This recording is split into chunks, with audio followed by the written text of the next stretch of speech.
Hi, my name's Yin Gao and welcome to Dr. Gao's classroom. I'm a professional philosopher and I love classical Chinese poetry. I have been teaching classical Chinese poetry and philosophy for many years. I would love to share my knowledge with you. Your enjoyment is my command.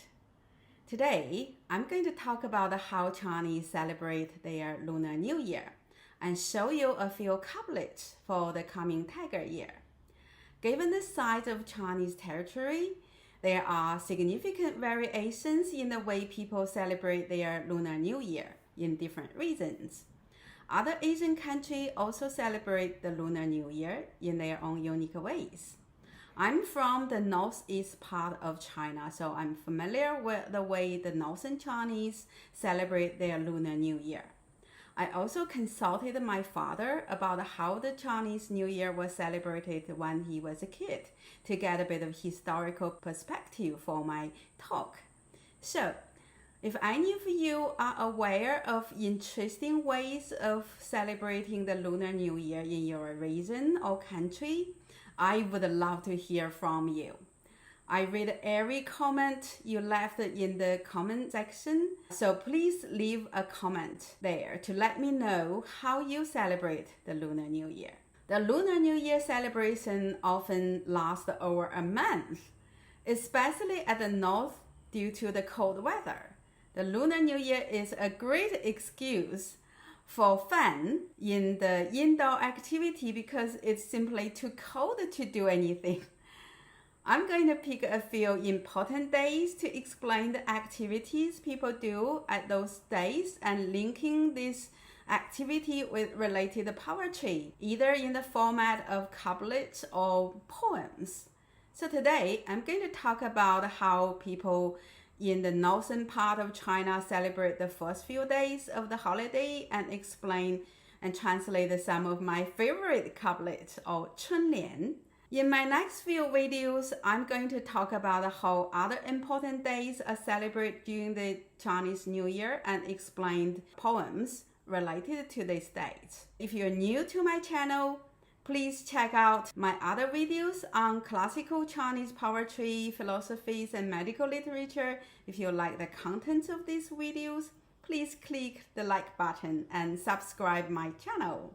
I also offer online one-to-one lessons on these subjects. So if you would like to read those original classical texts with me, please contact me. I listed my email address down below. Now, let's talk about the Lunar New Year. The celebration often starts way before the first day of Lunar January. Starting from the 24th of December, we Chinese start our celebration by sending off the kitchen god to the heaven, which is done by making a few offerings before taking down his picture from the kitchen wall.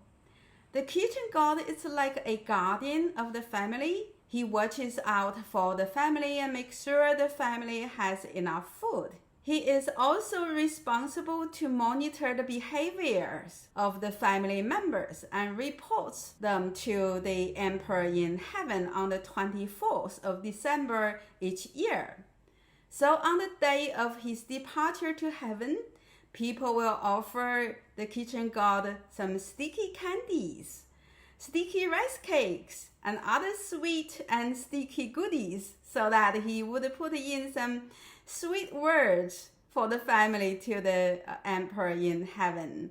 Or at least with the sticky food in his mouth, he is not able to speak anything bad about the family. So the kitchen god will not come back until the 5th of January. So without his watching eyes, people can do lots of naughty things they might not do on a normal day, such as getting drunk, gamble, or being lazy. The other things people do during the late December is to decorate their doors and windows with lucky characters written on red papers. These characters include the words of bless or good fortune, which will be pasted on the doors, the windows, the walls, or the storage jar for food Upside down, we think the fortune would arrive, or 福到, because upside down in Chinese is 到, sounds the same as arrive or 到. They also pasted paper cuts of flowers, birds, and other lucky symbols on their doors and windows. They would also paste couplets on each side of the doors and gates at the main entrance to the house. So I'm going to translate a few of the most popular couplets. These couplets often consist of 5, 6, 7, or even more characters in each of the lines. Let me just talk a little bit about what people do. So in the New Year Eve, the whole family will sit around the kitchen to make dumplings in the shape of silver or gold ingots. At midnight, they would cook and eat the dumplings. The kids will kowtow to their parents or grandparents. The parents and grandparents will give them the red envelope containing money or 红包 to each of the children to bless them a prosperous new year. After eating, the children will go out to set off the firecrackers to ward off the evil spirits. In the early morning, on the 1st of January, the family will make a sacrifice to their ancestors with meat, fruit, and incense. After that, they would visit their relatives, friends, and neighbors to wish them a happy new year. In the South, the greeting phrase might be 恭喜发财 or 恭喜发财 in Cantonese, meaning wishing you to make a lot of money in the new year. While in the North, people often just say 过年好, meaning Happy New Year. The 2nd of January is the day all the married daughters visit their own parents, along with the husbands and children loaded with gifts for every one of her relatives. The children would also kowtow to the grandparents and uncles and aunties and get their red envelope or 红包. So many kids can actually make a fortune during the Chinese New Year. I'm going to continue my story in my next video about how Chinese people celebrate the rest of the New Year, along with related poetries. Now, let's read some of my favorite couplets. 春联. This is one of the most popular couplets, boasting the family's virtues and prestige of their scholarly tradition. 忠厚传家久，诗书继世长. So 忠 means honest, 厚 means being kind, 传 is like a transmit or impart things on children or the next generation, and 家 is family, and 久 is long. 诗 is poetry. 书 often translated as knowledge. So it also means like the histories, because Chinese history was usually called 书, like 周书, the history of Zhou, and 唐书, or the history of Tang dynasty, etc. And 继 is like a succeed or taking over. And 世, it does not mean like in modern Chinese means the world. It actually means generation, like 一世 means one generation, or 世代, different generations. And 长 again is long. So when you put these two lines together, it means honesty and kindness has been instilled in our family for a long time. Our traditions of poetry and knowledge will be handed down to many generations. The next couplet is specifically compiled for the Tiger Year. It reads, 虎啸风声远，龙腾海浪高. So 虎 means tiger, 啸 means roar, and 风 means wind, 声 means sound, and 远 means far away. And 龙 means dragon, 腾 means leap or jump, and 海 means ocean, 浪 means wave, and 高 means high. 高 also have some symbolic meaning. It means that the people will have higher income or higher living standard or better business. 高 is a wish to have better new year. So when you put these two lines together, it reads, the roar of the tiger rises on the wind into the distance. The dragon leaps in and out of the ocean, making huge waves. The next two couplets I'm going to talk about have actually 6 characters in each line. 欢歌笑语辞旧，爆竹花灯迎春。欢 means merry, 歌 means song, 笑 means laughter, 语 means speech.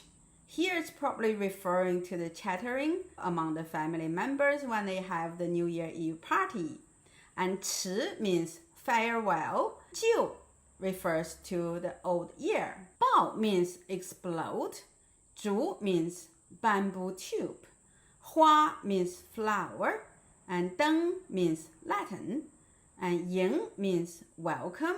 And 新 means the new year. I would like to explain the 爆竹. 爆竹 literally means exploding bamboo tubes. Before the Chinese invented gunpowder in the 7th century, people in China used to throw bamboo tubes into fire so that they would make a cracking sound or a lot of noise to scare away the evil spirit on the first day of the lunar January. That is why firecracker is still called exploding bamboo in Chinese, or 爆竹. When you put these two lines together, it reads, see the old year out with laughing and singing, and firecrackers and lanterns welcome the new. This next one is specifically for the tiger year. So these couplets celebrate the awakening of a lively nature world and the beauty of the coming spring. It reads, 虎跃龙香蓬举，花明柳暗春浓. So 虎 means tiger, 跃 means jump, 龙 means dragon, 香 literally means a horse, jump up and down, holding its head tall. When the character is used to describe a dragon, it depicts the dragons flying up and down in the air. 蓬 means rock, the huge bird. And 举 means take off. 花 means flower. 明 means bright. 柳 means willow. 暗 means dark. 春 means spring. 浓 means thick. So when you put these two lines together, it reads, the tiger leaps, the dragon gallops, the rock soars. Bright flowers and dark green willows are in the thick of spring. So the first line symbolizes the awakening of the animal kingdom with the coming spring. The first line might also be a description of the lantern show on the 5th of January or 上元节. I'll talk about the 上元节 in my future video. The second line predicts a beautiful spring to arrive soon. The next two couplets I'm going to read have 7 characters in each of their lines. So the first one reads, 长白虎啸林中日，江南猿啼岭上风. 长白 refers to the mountain Changbai in the far northeast. 虎 means tiger. 啸 means roar. 林 means woods or forest. 中 means inside. 日 means the sun. 江 means the Yangtze River. 南 means south. 猿 means ape. 啼 means howl. 岭 means hills or mountain. And 上 means above. And 风 means wind. So when you put these two lines together, it reads, on the Mount Changbai, a tiger roars at the sun in the woods. South of Yangtze River, apes howl in the mountain wind. This is probably a contemporary one to boast the huge territory of China, saying that, from the far northeast Changbai Mountain to the Yangtze River in the south, people are celebrating the Chinese New Year together. This will be my last couplets to read. This is a typical couplets for the tiger year. Let me read this. 金牛辞岁千仓满，玉虎迎春百叶新。金 means gold, 牛 means ox, 辞 means farewell, 岁 means year, 千 means thousand, 仓 means sailors, 满 means full, 玉 means jade, 虎 means tiger, 迎 means great, 春 means spring, 百 means 100, 叶 means business, 兴 means prosper. So when you put these two lines together, it means the golden ox farewells a year with 1,000 sailors full. May the jet tiger greet new spring and 100 business prosper. This is a typical couplets for the tiger year, celebrating a prosperous year of ox it's almost gone, and wishing a similar prosperous year for the coming tiger year. I suppose everyone in the world needs this during our fight against the COVID. So let's hope this will happen in the tiger year, that all business resume their normal operations and we have a prosperous new tiger year. So in my next video, I'm going to continue my story about how the Chinese people celebrate their Lunar New Year and translate a couple of classical poems celebrating the Lunar New Year. If you're new to my channel, please check out my videos on the great Tang Dynasty poets and their poetry. I also offer one-to-one online lessons on the subjects of classical Chinese philosophies and poetry, as well as medical literature. So if you're interested in reading the classics with me, please contact me by my email I listed down below. Otherwise, thank you for viewing my video and hopefully I'll see you in my next video. Thank you.